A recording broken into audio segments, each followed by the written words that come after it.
कौन से फैक्टर रहे जिसकी वजह से अखिलेश यादव हार गए और इतनी सारी पार्टियों के साथ गठबंधन करने के बाद भी कुछ खास कमाल नहीं कर पाए, उसको जानने की समझने की कोशिश हम लगातार कर रहे हैं। और भारतीय जनता पार्टी के लिए कौन से फैक्टर काम कर गए, कौन से मुद्दे काम कर गए, उन पर लगातार हम बात कर रहे हैं। बिल्कुल गुंजन, और तमाम हमारे सहयोगी भी बने हुए हैं। रतीश का रुख करूंगी मैं, क्योंकि रतीश देखिए बुंदेलखंड की लगातार हम बात कर रहे हैं और उसी से सटा अगर कानपुर पर नजर डाले तो भारतीय जनता पार्टी ने कमाल कर दिया दोनों ही जगहों पर। हालांकि बुंदेलखंड की तस्वीर देखें तो क्लीन स्वीप 2017 में था, लेकिन फिर भी 16 सीटें इस बार भारतीय जनता पार्टी लेकर गई है। तो इसके पीछे की बड़ी वजह और बड़ा फैक्टर आप क्या समझ पा रहे हैं?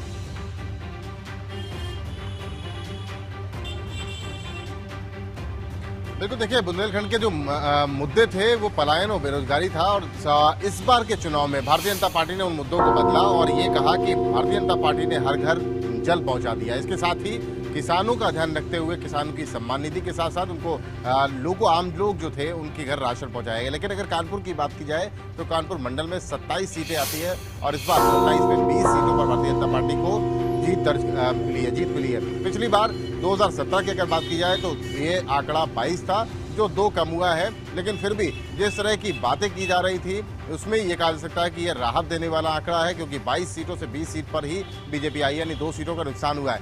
अगर मुद्दों की बात की जाए तो यहाँ पर मुद्दे काफी ज्यादा हावी थे। राष्ट्रवाद की कोई बात करता था, कोई विकास की बात करता था, महंगाई बेरोजगारी भी एक बड़ा मुद्दा था।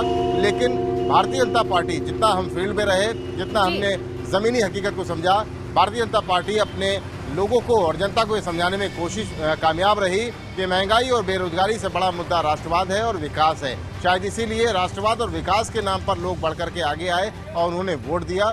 यहाँ पर अगर बात की जाए तो कानपुर की बात की जाए तो 10 विधानसभा सीटों में पिछली बार भी यानी 2017 में 7 सीटों पर भारतीय जनता पार्टी विजयी रही थी और इस बार भी 7 सीटें बरकरार रखी गई हैं।